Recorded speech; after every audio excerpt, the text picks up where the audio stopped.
الحمد لله رب العالمين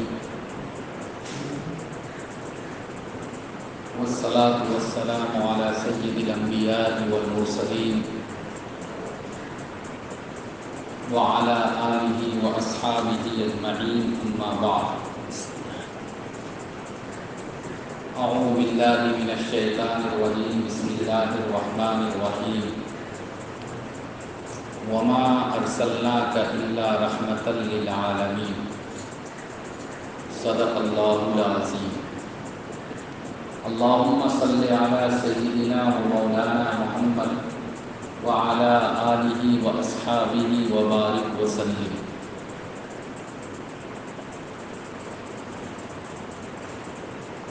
پچھلے ہفتہ میں نے یہ بتلایا تھا کہ اللہ تعالیٰ نے اپنے آخری پیغمبر جناب محمد رسول اللہ صلی اللہ علیہ وسلم کو سراپا خیر اور رحمت بنا کر دنیا میں بھیجا، اور بات یہاں تک آئی تھی کہ حلیمہ سعدیہ اللہ کے رسول صلی اللہ علیہ وسلم کو لے کر جب مکے سے نکلی تو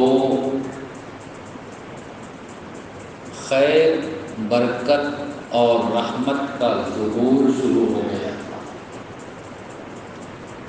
وہ اونٹ یا اونٹنی جو چلنے کا نام نہیں لے رہی تھی، اللہ کے رسول صلی اللہ علیہ وسلم کے اس سواری پر سوار ہونے کے بعد تیز رفتار ہو گئی،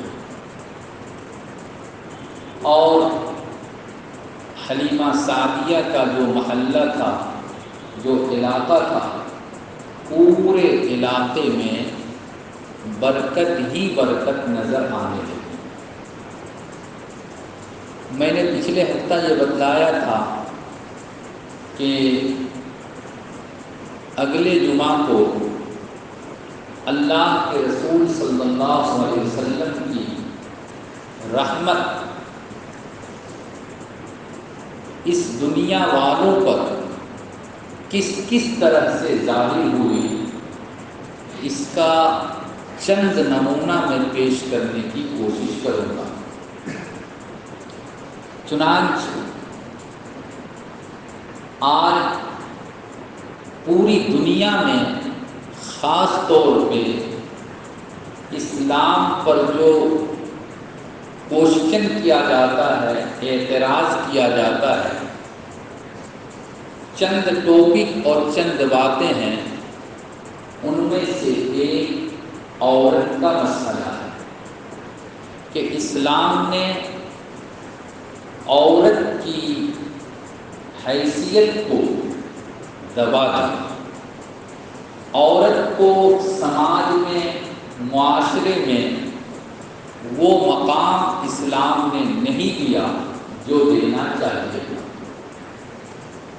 میرے بھائیوں، بزرگوں اور دوستوں، ہم کو اور آپ کو اور مسلمان ہی نہیں غیر مسلموں کو بھی پتہ ہے کہ اللہ کے رسول صلی اللہ علیہ وسلم جب اس دنیا میں تشریف لائے تو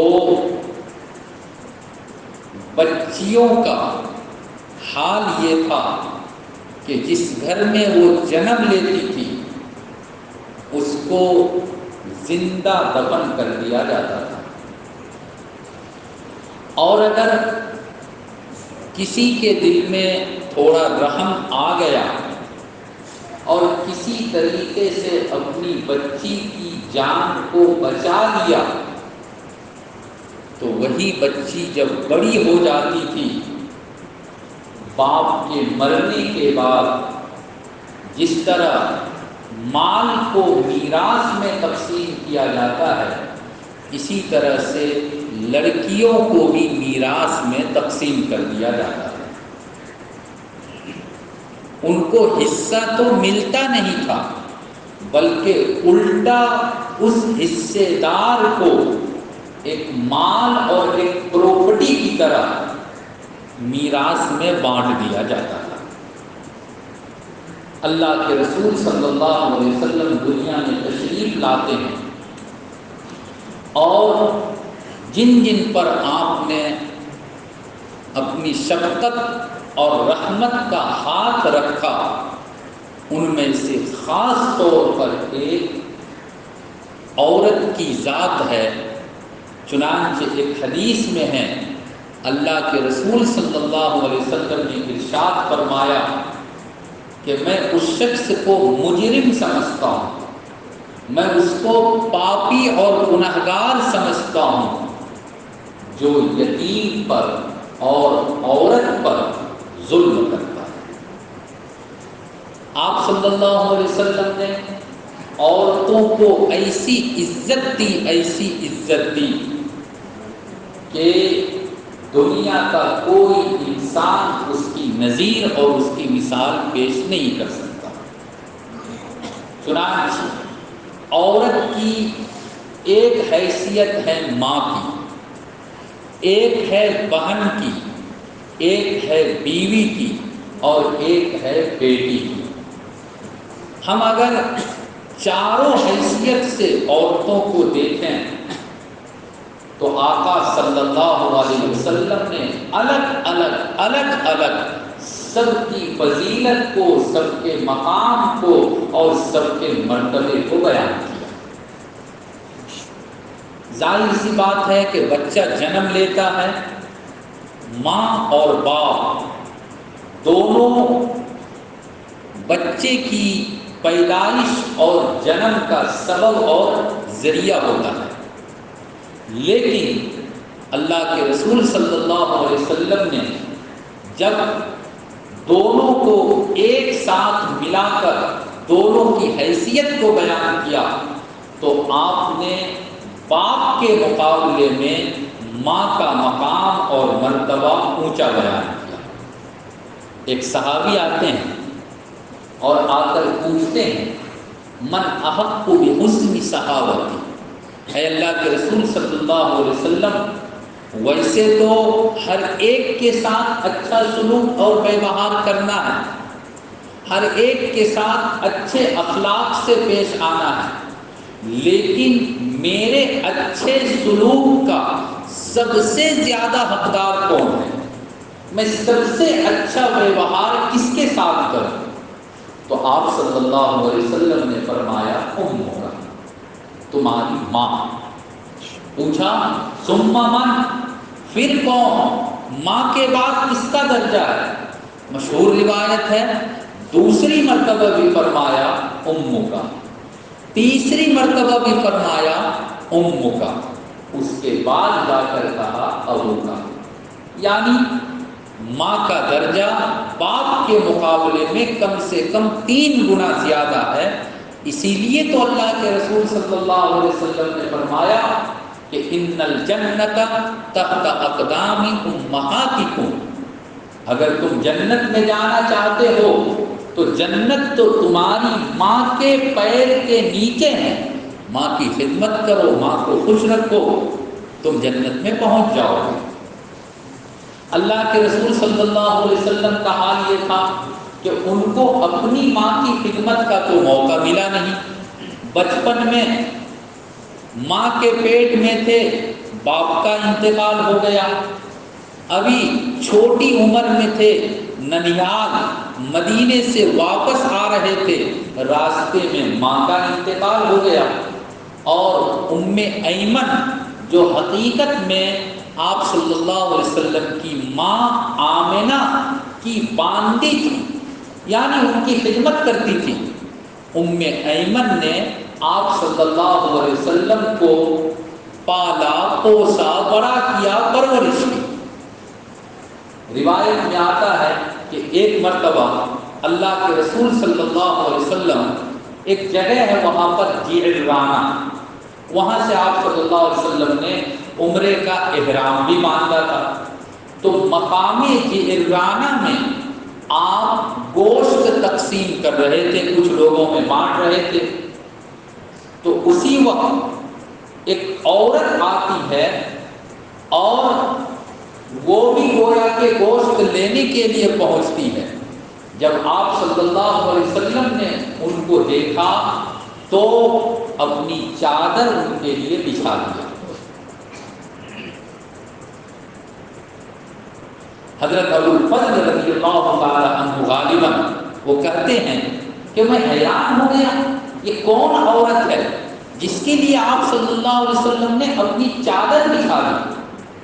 معلوم کیا تو بتلایا یہ آپ صلی اللہ علیہ وسلم کی وہ ماں ہے جس نے بچپن میں ان کو دودھ پلایا تھا، حضرت حلیمہ سعدیہ رضی اللہ تعالی عنہا. ماں کی خدمت. ابھی جو میں نے نام لیا ام ایمن کا، وہ تو حضرت آمنہ کی باندی تھی. آپ صلی اللہ علیہ وسلم نے بڑا ہو کر ان کو آزاد کر دیا اور اس کے بعد یہ کہا ان کی شادی بھی کروا دی. دو چھوٹا چھوٹا واقعہ میں بتلا دوں. ایک مرتبہ آپ صلی اللہ علیہ وسلم پانی پی رہے تھے. ام ایمن کو آپ صلی اللہ علیہ وسلم ام ایمن نہیں کہہ کر پکارتے بلکہ یا امہ، اے میری ماں، اے میری ماں، جو ماں کی باندی تھی. ایک حدیث میں آیا آپ صلی اللہ علیہ وسلم کہا کرتے تھے ام ایمن امی بعد امی.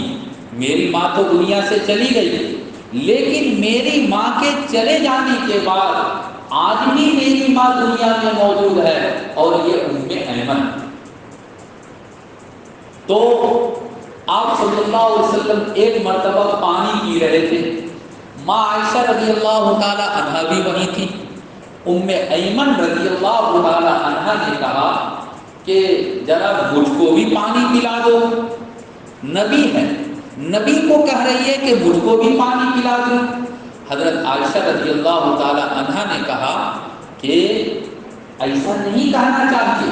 انہوں نے تو یہ سمجھا کہ میرے شوہر ہے اور نبی ہے اور ام ایمن ایک عام عورت ہے اور یہ نبی سے کہہ رہی ہے کہ مجھے بھی پانی پلا دو.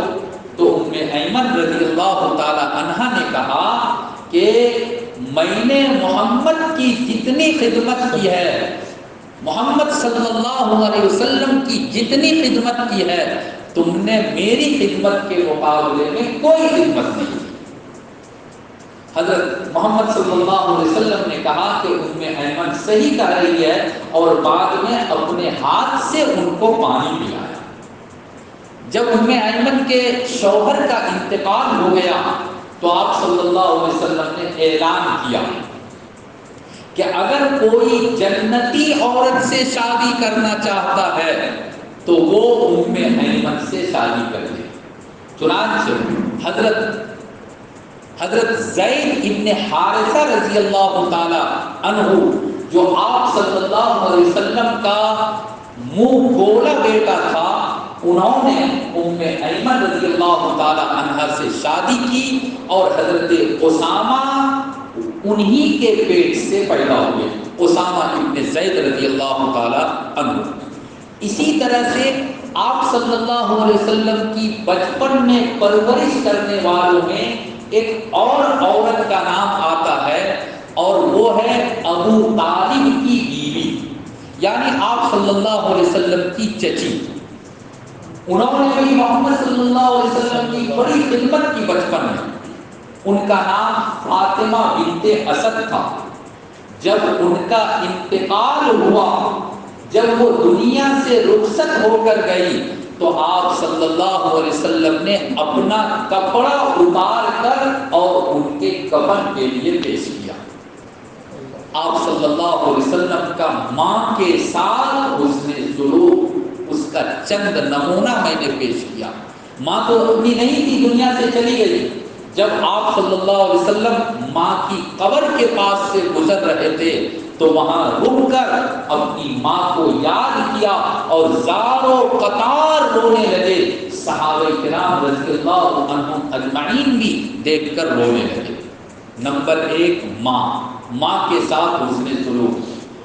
بیوی انسان کی زندگی کا ایک بہت بڑا حصہ بیوی۔ انسان مرد عورت کے بغیر، عورت مرد کے بغیر بالکل ادھورا اور ادھوری۔ آپ صلی اللہ علیہ وسلم نے بیویوں کے حقوق کو اتنی کثیر تعداد میں اور اتنے تفصیل اور ڈیٹیل سے بیان کیا کہ اس مختصر وقت میں اس کی گنجائش نہیں۔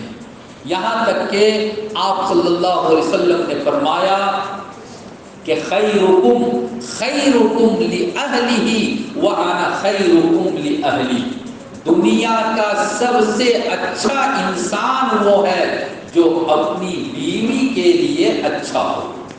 باہر جاتا ہے، پیسے بھی بانٹتا ہے، باتیں بھی بڑی اچھی کرتا ہے اور لوگوں کے ساتھ اخلاق سے پیش آتا ہے، لیکن گھر میں آنے کے بعد ایک ظالم انسان بن جاتا ہے اور بیوی کی چھوٹی چھوٹی غلطی پر ان کو مارنا، پیٹنا، گالی دینا اور جھگڑا کرنا۔ ایسا انسان کبھی بھی کامیاب نہیں ہو سکتا اور معاشرے کا اچھا انسان نہیں ہو سکتا۔ اللہ کے رسول صلی اللہ علیہ وسلم نے اپنی زندگی میں اپنی بیویوں کے ساتھ کیسا سلوک کیا۔ آپ صلی اللہ علیہ وسلم دنیا کے کتنے سارے کام میں مشغول رہتے تھے، لیکن آپ نے اپنی بیویوں کے لیے گھر کی عورتوں کے لیے ٹائم فکس کر کے رکھا تھا کہ یہ صرف گھر کی عورتوں کے لیے، گھر کے لوگوں کے لیے یہ وقت ہے۔ اس میں بیٹھ کر اپنی بیویوں سے بات کرنا، ان کے ساتھ ہنسی مذاق کرنا، ان کی دلجوئی کرنا اور ان کے کام میں شریک ہو کر ان کا ہاتھ بڑھانا۔ روایت میں آتا ہے اللہ کے رسول صلی اللہ علیہ وسلم گھر میں جاتے تھے، ماں عائشہ رضی اللہ تعالیٰ عنہ کوئی کام کرتی آپ بھی جا کر شریک ہو جاتے تھے۔ کبھی کبھی اپنے جوتے چپل وغیرہ کی سلائی خود سے کرنے لگتے تھے، گھر کی صفائی وغیرہ خود سے کرنے لگتے تھے۔ ماں عائشہ رضی اللہ تعالی عنہا کو اپنی دوسری بیویوں کو خوش رکھنے کے لیے وہ جس گلاس میں پانی پیتی تھی، جہاں ہونٹ لگا کر پانی پیتی تھی، وہیں پر آپ بھی ہونٹ لگا کر پانی پیتے تھے۔ اس طریقے سے آپ صلی اللہ علیہ وسلم نے اپنی بیوی کو خوش رکھنے کے لیے بیوی کے ساتھ آپ نے دوڑ کا کمپٹیشن کیا۔ مشہور واقعہ ہے میرے بھائیوں، صرف مجھے یہ کہنا ہے کہ آپ دنیا کے تمام مخلوقات کے لیے رحمت بنا کر بھیجے گئے، اور میں آج اپنی اس بیان میں صرف عورتوں کے ساتھ آپ نے کتنی رحمت کا مظاہرہ کیا۔ بیوی کے بعد مسئلہ آتا ہے بیٹی کا، بچی کا۔ لڑکا ہوا بہت خوش، لڑکی ہو گئی ناراض چل رہے ہیں۔ لڑکا ہوا بڑی سی پارٹی دے رہے ہیں، لڑکی پیدا ہوئی دال منہ پھلا کر اور ٹینشن میں آ کر نہ بیوی سے بات کر رہا ہے، نہ گھر کے کسی لوگوں سے بات کر رہا ہے۔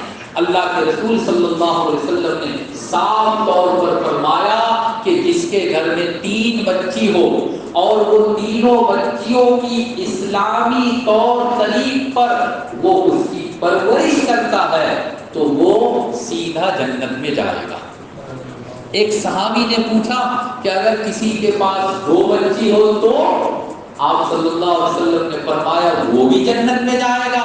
وہ صحابی کہتے ہیں کہ اگر یہ پوچھا جاتا کہ کسی نے 1 بچی کی پرورش کی تو اس پر بھی آپ صلی اللہ علیہ وسلم کہتے کہ وہ بھی جنت میں جائے گا۔ چنانچہ روایت میں آتا ہے کہ مَنْ وُلِدَتْ لَهُ وَلَدَةٌ، جس کے یہاں کوئی بچی پیدا ہوتی ہے، فلم یعدھا، بچی کو زندہ دفن نہیں کیا، مٹی میں جا کر گاڑ نہیں دیا جیسے جاہلیت کے زمانے میں ہوتا تھا، ولم یوثر ولدہ علیہا، اور اپنے لڑکے کو لڑکی سے زیادہ عزت مقام مرتبہ نہیں دیا۔ لڑکا ہے تو 2000 کا اس کو اپنا ڈریس لا کر دیا جاتا ہے، اور لڑکی ہے تو اس کو 500 روپے کا ڈریس ملتا ہے۔ لڑکا ہے اچھا کھانا اور پروٹین والا، وٹامن والا کھانا اور اچھی چیزیں، اور لڑکی ہے تو کسی طرح سے کھا لے گی، بڑی ہو جائے۔ نہیں، ولم یؤثر ولدہ علیہا، اپنے لڑکے کو لڑکی پر ترجیح نہیں دی بلکہ دونوں کو برابر رکھا۔ آپ صلی اللہ علیہ وسلم نے فرمایا کہ انا وہو ہاتین وانا وہو فی الجنۃ کہاتین، ایسا شخص جنت میں اور وہ بالکل ایسا ہوگا، یعنی جیسے دو انگلی کے بیچ میں کوئی تیسری انگلی نہیں ہے، اپنی بچی کی اس طرح پرورش کرنے والا جنت میں ہوگا اور میں بھی جنت میں ہوں گا، میرے اور ان کے جنت کے بیچ میں کوئی تیسری جنت نہیں ہوگی۔ میرے بھائیوں، بزرگوں اور دوستوں، اللہ کے رسول صلی اللہ علیہ وسلم نے عورتوں کے ساتھ جو حسن سلوک کیا، عورتوں کو جو عزت مقام اور مرتبہ دیا، اگر اس کے لیے 10-20 گھنٹے بھی بیان کیے جائیں تو وقت کم پڑ جائے گا۔ اسی لیے تو کسی شاعر نے کہا کہ آئے دنیا میں بہت پاک و مکرم بن کر، آیا نہ کوئی مگر رحمت عالم بن کر۔ رحمت عالم تو دنیا میں رحمت بن کر آپ صلی اللہ علیہ وسلم آئے۔ میرے نوجوان ساتھیوں، آج تاریخ 13 ہے ربیع الاول کی، کل 12 تاریخ تھی، کہاں کہاں کیا کیا ہوا آپ لوگوں نے دیکھا ہوگا، جانا ہوگا۔ میں نے پچھلے ہفتے بھی آپ لوگوں کو اخیر میں ایک میسج دیا تھا، آج بھی میں آپ لوگوں سے ریکویسٹ کروں گا کہ بہت کچھ دیکھتے ہیں، بہت کچھ پڑھتے ہیں، نوجوانوں، نبی کی اگر سیرت کو اپنے اندر لانا چاہتے ہو اور مرنے کے بعد آقا صلی اللہ علیہ وسلم کی سفارش اور شفاعت چاہتے ہو تو آپ صلی اللہ علیہ وسلم کی سیرت کو پڑھو۔ الحمدللہ اردو، بنگلہ، آسامی، انگلش، ہر زبان میں آپ صلی اللہ علیہ وسلم کی سیرت کو بیان کیا گیا ہے۔ سیرت کو پڑھیں گے، سنت پر عمل کرنے کا جذبہ ہوگا، سنت پر عمل کریں گے، انشاءاللہ قیامت کے دن نبی پاک صلی اللہ علیہ وسلم کی شفاعت حاصل ہوگی، نبی کی شفاعت حاصل ہوگی، جنت میں جانے سے کوئی نہیں روک سکتا۔ وآخر دعوانا